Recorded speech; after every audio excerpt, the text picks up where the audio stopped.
First ever factory outlet Mukunda jewellery KPHP Kothapet Khammam Somajiguda Hanamkonda.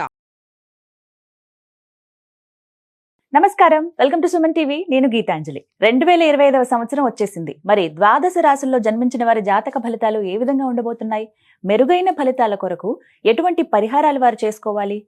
మంచిగా ఉన్న రాశులు ఏవి, అంటే మంచి ఫలితాలను ఇచ్చేటువంటి రాశులు ఏ ఉన్నాయి, అలాగే చెడు ఫలితాలు ఏ రాశులు వారు అందుకోబోతున్నారు, ఈ వివరాలన్నీ ఇవాళ వీడియోలో నేను మీకు వివరిస్తాను. వివరించేందుకు ప్రస్తుతం మనతో పాటు ఉన్నారు ప్రముఖ జ్యోతిషులు బ్రహ్మశ్రీ నందిబట్ల శ్రీహరి శర్మ గురువు గారు. వారితో మాట్లాడదాం. గురుగారు నమస్కారం అండి.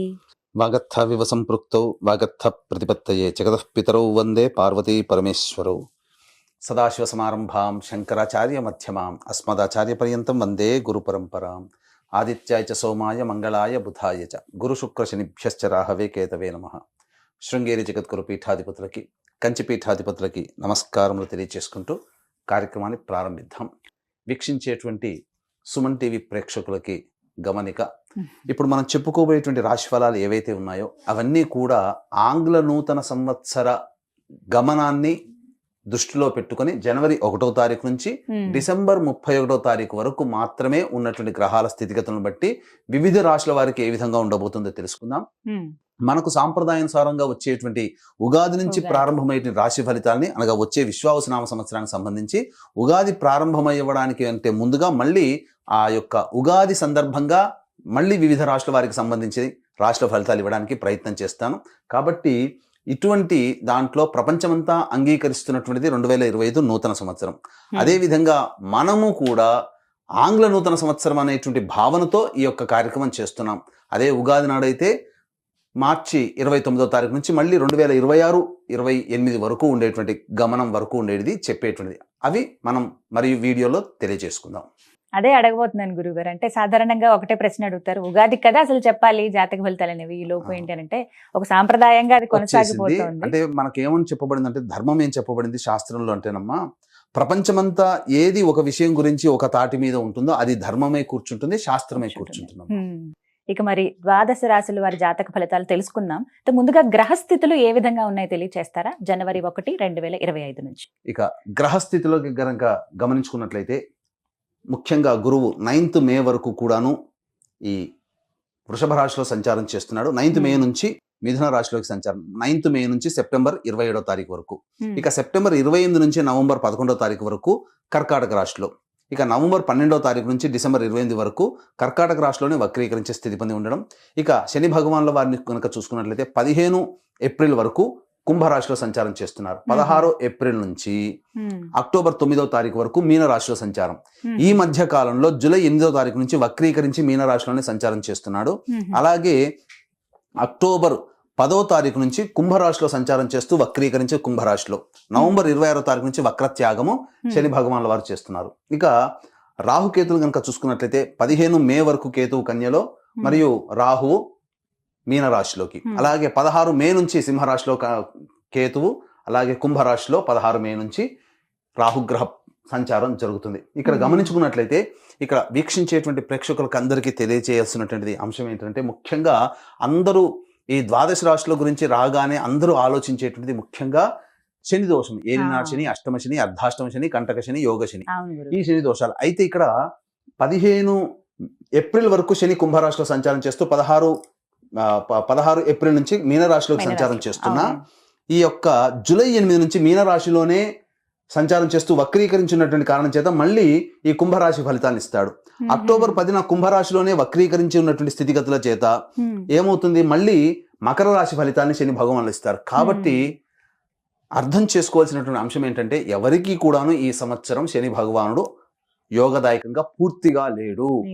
12 రాశుల వారికి అష్టమ శని, అర్ధాష్టమ శని, కంటక శని, యోగ శని, దాంపత్య శని, ఈ రాశుల ఈ యొక్క శని దోషాలు ఏదో ఒక సందర్భంలో కొన్ని నెలల పాటు అందరూ రాశుల వారు అనుభవించాల్సిందే తప్ప ఇక్కడ ప్రత్యామ్నాయము లేదు. కాబట్టి ఇక కుంభరాశి వారికి ఏలినాటి శని వెళ్ళిపోతుందని సంతోషం కానీ, ఈ యొక్క సంబంధించి మకర రాశి వారికి ఏలినాటి శని వెళ్ళిపోతుందని సంతోషం కానీ, లేకపోతే కర్కాటక రాశి వారికి అష్టమ శని దోషం పోతుందని కానీ భావించాల్సిన అవసరం లేదు. వృశ్చిక రాశి వారికి అర్ధాష్టమ శని దోషం పోతుందని కూడా భావించాల్సిన అవసరం లేదు. ఎందుకంటే శని మళ్ళీ రుజుమార్గంలో వెళ్ళి మళ్ళీ వక్ర మార్గం చేత వక్రగతిన సంచారం చేస్తున్నటువంటి కారణం చేత 12 రాశులు శని ప్రభావానికి గురవుతాయి. కాబట్టి ఈ సంవత్సరం అన్ని రాశుల వారు శని దోష పరిహారములు ఖచ్చితంగా చేసుకోవలసినదే, అందులో సందేహం లేదు. గ్రహస్థితులు అయితే ఈ విధంగా ఉన్నాయి. గురుగారు, ద్వాదశ రాశుల జాతక ఫలితాల్లో భాగంగా ఇక రాశి ఫలితాలు ఎలా ఉన్నాయో తెలుసుకుందాం. ముందుగా మేషరాశి. మేషరాశి వారి గనక ఈ యొక్క 2025 సంవత్సరంలో జనవరి 1 నుంచి డిసెంబర్ 31 తారీఖు వరకు గ్రహస్థితిగతులను బట్టి ఏ విధంగా ఉండబోతుందో తెలుసుకుందాం. ముందుగా ఈ నవగ్రహాల్లో గురువు, శని, రాహు, కేతులు అత్యంత ప్రధానమైనటువంటి ఫలితాలను ఇచ్చేటువంటి గ్రహాలు. ఇక రవి గనక చూసుకున్నట్లయితే ప్రధానంగా ఉద్యోగ సంబంధమైనటువంటి విషయాల్లో ఏ విధంగా ఉంటుందనేటువంటి విషయాల గురించి మనకు తెలియచేయడం జరుగుతుంది. ఇక గమనించుకున్నట్లయితే 9 మే వరకు కూడాను గురువు ఈ యొక్క వృషభ రాశిలో సంచారం చేస్తున్నటువంటి కారణం చేత మార్చి వరకు కూడాను గురువు వక్రీకరించే స్థితి పొంది ఉండడం. ఈ కారణం చేత జన్మగురు ప్రభావాల్ని గురువు కూడా అందిస్తూ ఉంటాడు. ఎప్పటి వరకు? ఈ సంబంధించినటువంటి మార్చి వరకు. మార్చి తర్వాత ఏప్రిల్ అండ్ మే 9 వరకు కూడాను ద్వితీయ గురు ప్రభావము. కాబట్టి జనవరి 1 నుంచి మార్చి వరకు కూడాను ప్రధానంగా అనుకున్నటువంటి పనులలో కొన్ని ఆటంకాలు అనేటువంటివి గురువు గారు ఇస్తున్నారు. కాబట్టి గురు అనుగ్రహాన్ని పొందే ప్రయత్నం మార్చి వరకు కనుక చేసినట్లయితే సంబంధించినటువంటి పనులన్నీ కూడాను యోగవంతదాయకంగా ఉంటాయి. ఇక మార్చి నుంచి మే 9వ తారీఖు వరకు కూడాను వృషభ రాశిలో సంచారం చేస్తున్నటువంటి కారణం చేత రావాల్సినటువంటి రాని బాకీలు అన్నీ కూడాను వసూలు అవుతాయి. ధనపరంగా అన్ని వృత్తుల్లో ఉన్నటువంటి వారికి ధనాదాయం చాలా చక్కగా ఉంటుందని చెప్పవచ్చు. ఇక 9 మే నుంచి సెప్టెంబర్ 27 వరకు మిథున రాశిలో సంచారం చేస్తున్నటువంటి కారణం చేత కొంత సోదర సోదరిమణులు మరియు తెలిసినటువంటి వారి మధ్య కొంత విభేదాలు వచ్చేటువంటి అవకాశాలు ఉన్నాయి. కాబట్టి జాగ్రత్తలు పాటించండి. అయితే సంఘంలో పేరు ప్రతిష్టలు పొందినటువంటి వ్యక్తుల యొక్క పరిచయ ప్రభావాలు మే 9 నుంచి సెప్టెంబర్ 27 మధ్య కాలంలో ఏర్పడతాయి. అయితే సెప్టెంబర్ 28 నుంచి నవంబర్ 11 మధ్య కాలంలో కర్కాటకంలో స్థితి పొంది ఉన్నటువంటి కారణం చేత కొన్ని ప్రయత్నాలలో ఆటంకాలు అనేటువంటివి కలుగుతాయి. కాబట్టి గురుగ్రహ ప్రభావం వలన సామాన్యమైనటువంటి ఇబ్బందులే తప్ప చెప్పుకోదగినటువంటి ఇబ్బందులు ఈ యొక్క సెప్టెంబర్ 28 నుంచి నవంబర్ 11వ తారీఖు మధ్య ఉన్నటువంటి కాలంలో కలగదు. ఇక నవంబర్ 11 నుంచి డిసెంబర్ 28వ తారీఖు మధ్య కాలంలో వక్రీకరించినటువంటి గురువు ప్రభావం చేత మళ్ళీ తృతీయ సంబంధమైనటువంటి ఫలితాలను కూడా గురువు గారు అందజేస్తున్నారు. కాబట్టి ఈ సమయంలో ముఖ్యంగా సెప్టెంబర్ 28 నుంచి డిసెంబర్ 28 మధ్య కాలంలో నూతన వాహన కొనుగోలు లేదా గృహాలు ఏర్పరచుకోవాలి, స్థిరం అనేటువంటిది కావాలనుకునే వాళ్ళకి ఈ సమయంలో గురుగ్రహం అనుకూలంగా మీకు నూతన గృహ వసతి కానీ లేకపోతే వాహన వసతి కానీ మీకు అందించడం జరుగుతుంది. ఇక ప్రధానంగా చూసుకున్నట్లయితే మేషరాశి వారికి లాభస్థానంలో శని సంచారం 15 ఏప్రిల్ వరకు ఉంటుంది. కాబట్టి జనవరి 1 నుంచి 15 ఏప్రిల్ వరకు కూడా శని యోగ స్థానంలో స్థితి పొంది ఉన్నాడు. కాబట్టి అద్భుతమైనటువంటి ప్రతి ప్రయత్నంలో కూడా అద్భుతమైనటువంటి ఫలితాలు ఈ యొక్క శని ప్రభావం వల్ల మేషరాశి వారు పొందుతారని చెప్పవచ్చు. అయితే ఇక 16 ఏప్రిల్ నుంచి శని కుంభరాశిలోకి సంచారం చేస్తున్నటువంటి కారణం చేత 16 ఏప్రిల్ నుంచి ఏలిన నాటి శని ప్రభావానికి మేషరాశి వారు గురవుతారని చెప్పవచ్చు. అయితే చింతించాల్సిన పని లేదండి. మేషరాశి వారికి ఏలినాటి శని ప్రభావం ఎంతవరకు ఉంటుంది? 16 ఏప్రిల్ నుంచి అక్టోబర్ 9 వరకు మీనరాశిలో ఉంటారు. కానీ ఇదే మీనరాశిలో జూలై 8 నుంచి వక్రీకరించినటువంటి కారణం చేత మళ్ళీ లాభస్థాన ఫలితాన్ని కూడా శని భగవాన్లు అందిస్తారు. కాబట్టి ఏప్రిల్ 16 నుంచి జూలై 8 మధ్యకాలం మాత్రమే ఏలిన నాటి శని ప్రభావానికి గురవుతారు. అనగా ఏప్రిల్ 16 అంటే మే, జూన్ దాదాపుగా 2 నెలలు మాత్రమే అని చెప్పవచ్చు. 2 నెలలు దాదాపుగా 60-70 రోజులు, 70 రోజుల వరకు వేసుకోవచ్చు ఉజ్జాయింపుగా. అంతవరకు ఏలినాటి శని ప్రభావం జూలై 8వ తారీఖు నుంచి అక్టోబర్ 9వ తారీఖు వరకు కూడాను కుంభరాశిలో సంచారం చేస్తుంటారు. ఎప్పటి నుంచి? మీనరాశిలోనే వక్రీకరించే స్థితి పొంది ఉండడం. అక్టోబర్ 10 నుంచి కుంభరాశిలోకి మారి అప్పుడు మళ్ళీ వక్రగతిన ఫలితం ఏమవుతుంది? శని భగవానుల వారు వక్రగతిన ఫలితం ఉన్నప్పుడు లాభస్థాన ఫలితాలని, దశమస్థాన ఫలితాన్ని ఇస్తాడు. కాబట్టి ఈ ప్రభావం వలన అక్టోబర్ 10 వరకు ఈ సంబంధించినటువంటి కుంభంలో వక్రీకరించి ఉండి నవంబర్ 26వ తారీఖు వరకు కూడాను కుంభరాశిలోనే వక్రీకరించినటువంటి గ్రహ ఫలితం ఏమవుతుంది? ఉద్యోగ మార్పులు చేసుకోవాలనే ఆలోచన ఉన్నటువంటి వాళ్ళకి ఈ యొక్క అక్టోబర్ 10 నుంచి నవంబర్ 26 వరకు ఉన్నటువంటి కాలం యోగ కాలము. అన్ని విధాలుగా సహాయ సహకారాలు, ముఖ్యంగా తీర్థక్షేత్ర సందర్శనం, పుణ్య నదీ స్నాన ప్రభావం ఈ అక్టోబర్ 10 నుంచి నవంబర్ 26 మధ్య కాలంలో జరుగుతుంది. అలాగే గురుగారు, మేషరాశిలో జన్మించిన వాళ్ళు వివిధ రంగాల్లో స్థిరపడి ఉంటారు. వివిధ రంగాల వారికి ఈ 2025వ సంవత్సరం ఎలాంటి ఫలితాలు ఇవ్వబోతోంది? ఏ తర్వాత చూసుకున్నట్లయితే ప్రధానంగా ఉద్యోగం చేస్తున్నటువంటి కేంద్ర రాష్ట్ర ప్రభుత్వ ఉద్యోగస్తులకి ప్రమోషన్స్తో కూడుకున్నటువంటి బదిలీలు ఉంటాయి. అలాగే నిరుద్యోగస్తులకి ఉద్యోగము లభిస్తుంది. ప్రైవేట్ ఉద్యోగస్తులైతే ఉద్యోగ భద్రత పెరుగుతుంది. ముఖ్యంగా సాఫ్ట్వేర్ రంగంలో ఉన్నటువంటి వారికి ఊహించని విధంగా వారికి హైక్ అనేటువంటిది జరగడం, అలాగే విదేశీయానానికి వెళ్ళాలనే కోరిక వారు ఈ సంవత్సరంలో నెరవేర్చుకోవడం అనేది తథ్యంగా కనిపిస్తుంది. అయితే ఉద్యోగ మార్పుని పొందాలి అనుకునేటువంటి వాళ్ళు ఎప్పుడు ఏ సమయంలో ప్రయత్నం చేయాలి అని అనుకున్నప్పుడు జనవరి 11వ తారీఖు నుంచి మార్చి 13వ తారీఖు వరకు ఉన్నటువంటి కాలము అద్భుతమైన కాలము. ఖచ్చితంగా నిరుద్యోగస్తులు జనవరి 11 నుంచి మార్చి 13 మధ్య కాలంలో మీకు స్థిర ఉద్యోగం అనేటువంటిది లభించబోతుంది. ఇక ఉద్యోగం చేస్తున్న వాళ్ళకైతే ప్రమోషన్స్తో కూడుకున్నటువంటి బదిలీలు అనగా ఇంక్రిమెంట్స్ కావచ్చు, ప్రమోషన్స్ కావచ్చు, లేదా వేరే ప్రాంతానికి బదిలీలు ఈ యొక్క జనవరి 11 నుంచి మార్చి 13వ తారీఖు వరకు కూడాను ఉండబోతుంది.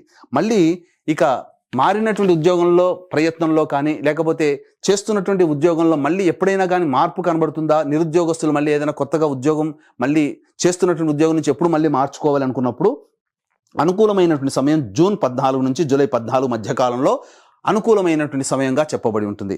మళ్ళీ ఇదే రకమైనటువంటి ఉద్యోగ భద్రత, ఉద్యోగ మార్పునికి సంబంధించి చూసుకునేటువంటి సమయం మాత్రం సెప్టెంబర్ 16వ తారీఖు నుంచి అక్టోబర్ 15వ తారీఖు వరకు ఉన్నటువంటి కాలము అద్భుతమైన కాలంగా ఉద్యోగంలో ఉన్నటువంటి వాళ్ళకి, కేంద్ర రాష్ట్ర ప్రైవేటు ఉద్యోగంలో ఉన్నటువంటి వాళ్ళకి చెప్పబడి ఉంటుంది. అయితే ఇక్కడ ఏతావాత చెప్పుకొచ్చినది ఏమిటంటే ముఖ్యంగా ఈ మేషరాశి వారికి 2025వ సంవత్సరంలో అన్ని రంగాలలో ఉన్నటువంటి వారికి గురు గ్రహము, శని గ్రహము, అలాగే రాహుకేతులు కూడాను అనుకూలంగా ఉంటాడు. ముఖ్యంగా చూసుకున్నట్లయితే రాహు కేతువు 6వ స్థానంలో 15 మే వరకు యోగించేటువంటి స్థితిలో ఉండడం, అలాగే రాహువు కూడాను గమనించుకున్నట్లయితే 12వ స్థానంలో ఉన్నప్పటికీ కూడాను యోగకారకంగానే సామాన్యమైనటువంటి కష్టాలే ఉంటాయి, కానీ కేతు అద్భుతమైనటువంటి యోగాన్ని ఇవ్వబోతున్నాడు. ఇక ఈ 15 మే నుంచి రాహువు కుంభరాశిలోకి ప్రవేశం చేయనటువంటి కారణం చేత అద్భుతమైనటువంటి యోగదాయకంగా ఉంటుంది. ముఖ్యంగా మార్కెటింగ్ రంగంలో ఎవరైతే ఉంటారో వాళ్ళకందరికీ కూడాను అనూహ్యమైనటువంటి విజయాలు పొందుతారు, టార్గెట్లను రీచ్ చేసుకోగలుగుతారు, ప్రమోషన్స్ని కూడా పొందగలుగుతారు. ముఖ్యంగా సాఫ్ట్వేర్ రంగంలో ఉన్నటువంటి మేషరాశిలో జన్మించినటువంటి వాళ్ళకి 16 మే తర్వాత వారు కోరుకున్నటువంటి జీవితాన్ని పొందుతారని చెప్పడంలో ఏమాత్రం సందేహం లేదు. అయితే ఇక్కడ ప్రధానంగా చూసుకోదలిచినటువంటిది supermarket, food processing, general store, restaurant బిజినెస్లో ఉన్నటువంటి వాళ్ళు, అలాగే ఈ సంబంధించినటువంటి కుకింగ్ సంబంధించినటువంటి రంగంలో ఉన్నటువంటి వాళ్ళు, అలాగే ఎడ్యుకేషనల్ ఇన్స్టిట్యూషన్స్ మరియు జ్యువెలరీ రంగంలో ఉన్నటువంటి వాళ్ళు, తీర్థయాత్రలు, పూజా స్టోర్స్ నడిపేటువంటి వాళ్ళు, వీళ్ళందరికీ కూడాను అద్భుతమైనటువంటి యోగ కాలం అనేటువంటిది మే 8వ తారీఖు వరకు ఏర్పడబోతుంది. మే 9 నుంచి సెప్టెంబర్ 27 మధ్య కాలంలో కాస్త జాగ్రత్తలు పాటించండి. ఈ చెప్పినటువంటి రంగంలో ఉన్నటువంటి వారు పెట్టుబడులు పెట్టడానికి కాస్త ముందు వెనక ఆలోచించి పెట్టుబడులు పెట్టే ప్రయత్నం చేయండి. తదనంతరం కర్కాటక రాశిలోకి ఎప్పుడైతే గురువు మారుతాడో తద్ఫలితంగా వాహన కొనుగోలు, గృహ కొనుగోలు, గృహ మార్పు, వాహన మార్పు అనేటువంటిది ఖచ్చితంగా సూచించబడుతుంది.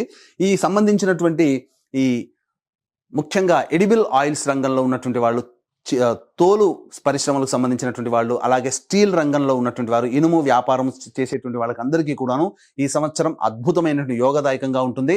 ప్రధానంగా గమనించుకున్నట్లయితే ఏసీ, రిఫ్రిజిరేటర్స్ సంబంధించినటువంటి వ్యవస్థలో అమ్మేటువంటి వాళ్ళకందరికీ కూడా యోగదాయకంగా ఉండేటువంటి పరిస్థితి కనబడుతుంది. ఇక గమనించుకున్నట్లయితే మేషరాశిలో జన్మించినటువంటి రాజకీయ ప్రముఖులు ఎవరైతే ఉంటారో వారు ఈ గురు శని గ్రహ ప్రభావం వలన ఖచ్చితంగా ప్రజాదరణ పొందినటువంటి పదవిలో కానీ లేకపోతే పెద్దవారి యొక్క అనుగ్రహంతో నామినేటెడ్ పోస్టులు పొందడం కానీ రాజకీయ రంగంలో ఉన్నటువంటి వాళ్ళకి లభించబోతుంది. మీ యొక్క ప్రయత్నానికి గుర్తింపు అనేటువంటిది పెద్దల నుంచి ఆశీర్వచనాలు మీకు కలుగుతాయి. ఇక ఈ యొక్క మేషరాశిలో జన్మించినటువంటి కళారంగములు అనగా సినిమా రంగము, టీవీ రంగము, 24 ఫ్రేమ్స్లో వర్క్ చేసేటువంటి వాళ్ళు, ఎలక్ట్రానిక్ మీడియా, ప్రింటింగ్ మీడియా, అలాగే సోషల్ మీడియాలో ఉండేటువంటి అన్ని రంగాల ప్రముఖులకి, అన్ని రంగాల వ్యక్తులకి కూడాను ఈ మేషరాశిలో జన్మించినటువంటి వారికి అద్భుతమైనటువంటి విజయం ఉంటుంది. ప్రజాదరణ కలిగినటువంటి ప్రాజెక్టులో సైన్ చేయడం, తద్వారా ధనాదాయంతో పాటు మిక్కిలి కీర్తి ప్రతిష్టల యొక్క కళారంగంలో ఉన్నటువంటి వారికి అందరికీ కూడాను ఏర్పడబోతున్నాయి. మంచి స్థితి కలుగుతుంది. అలాగే ఈ యొక్క మేషరాశిలో జన్మించినటువంటి ప్రధానంగా రైతులు ఎవరైతే ఉంటారో వాళ్ళు చేసేటువంటి 2 పంటలు కూడాను అద్భుతంగా దిగుబడి వస్తుంది, మంచి జరుగుతుంది. అలాగే ఈ యొక్క సంబంధించినటువంటి ఈ లాయర్లు బిజినెస్లో ఉన్నటువంటి వాళ్ళు, అలాగే మున్సిపాలిటీ డిపార్ట్మెంట్లో ఉన్నటువంటి వాళ్ళు, ఎలక్ట్రానిక్ అండ్ ఎలక్ట్రికల్ రంగంలో ఉన్నటువంటి వాళ్ళు, ముఖ్యంగా ఈ సంబంధించిన కరెంటుకి సంబంధించినటువంటి వృత్తుల్లో ఉన్నటువంటి వాళ్ళకందరికీ కూడాను యోగదాయకమైనటువంటి పరిస్థితి అనేటువంటిది ఉంటుంది. అయితే ప్రధానంగా గమనించుకున్నట్లయితే ఈ యొక్క సంబంధించినటువంటిది మే 9 నుంచి సెప్టెంబర్ 27 మధ్య కాలంలో ఉన్నటువంటి కాలంలో దంపతుల మధ్య కొంత విభేదాలు ఏర్పడి పొరపచ్చాలు వచ్చే అవకాశం ఉంది. కాబట్టి లౌక్యంతో వ్యవహరించి ప్రతిదీ కూడా సమస్యను పరిష్కారం చేసుకునే దిశగా ఉన్నట్లయితే చాలా మంచి శుభ ఫలితాలు అనేటువంటి పొందుతారని చెప్పవచ్చు. వివాహం కావాల్సినటువంటి అబ్బాయిలు, అమ్మాయిలు ఎవరైతే ఉంటారో ఈ యొక్క సంబంధించినటువంటి మే 9 నుంచి సెప్టెంబర్ 27 మధ్య కాలంలో వివాహము నిశ్చయమవుతుంది, అందులో సందేహం లేదు.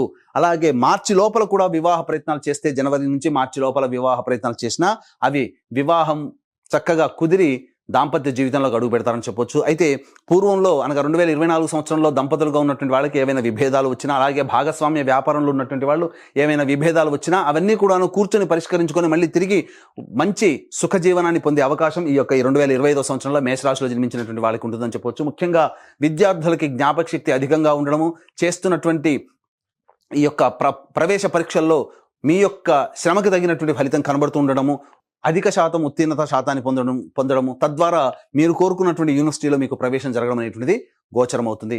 ముఖ్యంగా సంతానం కోసం ఎదురు చూసేటువంటి ఈ మేషరాశిలో జన్మించినటువంటి స్త్రీ పురుషులు ఎవరైతే ఉంటారో మే 9 నుంచి సెప్టెంబర్ 27 మధ్య కాలంలో సంతానం తప్పకుండా అంది తీరుతుంది, అందులో సందేహం లేదు. గురుగారు, మరి మేషరాశిలో జన్మించిన మహిళలకు ఈ సంవత్సరం ఎలా ఉండబోతోందండి? ఈ యొక్క రాశిలో జన్మించినటువంటి స్త్రీలకి గౌరవం పెరుగుతుంది, ఇంటిలో మాట పెరుగుతుంది, బాధ్యత యుతమైనటువంటి స్థితిగతులు కలుగుతాయి. ఒకటి గుర్తుపెట్టుకుని, బాధ్యత ఎప్పుడైతే పెరుగుతుందో కష్టములు ఆ విధంగానే ఉంటాయి. కాబట్టి కష్టంలో పడక తప్పదు. మేషరాశిలో జన్మించినటువంటి స్త్రీలు ఆరోగ్యం పట్ల శ్రద్ధ వహించాల్సినటువంటి పరిస్థితి. అన్నిటికంటే ప్రధానంగా గమనించుకున్నట్లయితే ఈ యొక్క సంబంధించినటువంటి సెప్టెంబర్ 28 నుంచి నవంబర్ 11 మధ్య కాలంలో సంతానం కోసం ఎదురు చూసేటువంటి వాళ్ళకి కొంత మిస్క్యారీస్ అయ్యేటువంటి అవకాశం ఉంటుంది. ఎసిడిటీ లేదా ఇండైజెషన్ ప్రాబ్లంతో సెప్టెంబర్ 28 నుంచి నవంబర్ 11వ తారీఖు మధ్య కాలంలో ఏర్పడేటువంటి అవకాశం ఉంది. కాబట్టి జాగ్రత్తలు పాటించండి. అలాగే వాహనం నడిపేటప్పుడు కూడాను ఈ యొక్క కొన్ని సందర్భాలలో, ముఖ్యంగా ఈ యొక్క మేషరాశి వారికి సంబంధించి వాహనం నడిపేటప్పుడు జాగ్రత్తలు పాటించాల్సినటువంటి పరిస్థితి. కాబట్టి అన్ని రంగాలుగా చూసుకున్నట్లయితే ఈ మేషరాశిలో జన్మించినటువంటి వారికి శుభ ఫలితములే అధికంగా ఉన్నాయి. కాబట్టి చక్కగా దైవానుగ్రహాన్ని పొందే ప్రయత్నం చేసుకున్నట్లయితే మంచి స్థితిగతులు కలుగుతాయి. అయితే ఇక్కడ గమనించాల్సినటువంటి అంశము, మేషరాశిలో జన్మించినటువంటి స్త్రీ పురుషులు ఎవరైనా కానీ వివాహం కాకపోతే తల్లిదండ్రుల జాతకము, తోడబుట్టిన వాళ్ళ జాతకము, వివాహం అయితే కనుక భర్త లేదా భార్య జాతకం, కడుపున పుట్టిన సంతానం జాతకం కూడా మీ మీద ప్రభావం చూపుతుంది. కాబట్టి ఈ యొక్క 2025 సంవత్సరంలో మేషరాశిలో జన్మించినటువంటి వారికి అందరికీ కూడాను మీ సంకల్పం నెరవేరాలి అనేటువంటి సదుద్దేశంతో జాతకరీత్యా కలుగు విద్య, వివాహ, ఉద్యోగ, దాంపత్య, సంతాన, అనారోగ్య సమస్యల నివారణకి మరియు 12 రాశులు ఇంతకుముందు చెప్పుకున్నట్టుగా 12 రాశులు శని ప్రభావానికి గురవుతాయి. కాబట్టి శని దోష నివారణ పూజల హోమాల్లో భాగంగా సర్వదోష నివారణ పూజల హోమాలు ఒక్కొక్క నెల ఒక్కొక్క పుణ్యక్షేత్రంలో 12 నెలలు సంవత్సరం పాటు కూడా మీ కుటుంబ సభ్యుల గోత్రనామాదులతో చేయించడం జరుగుతుంది.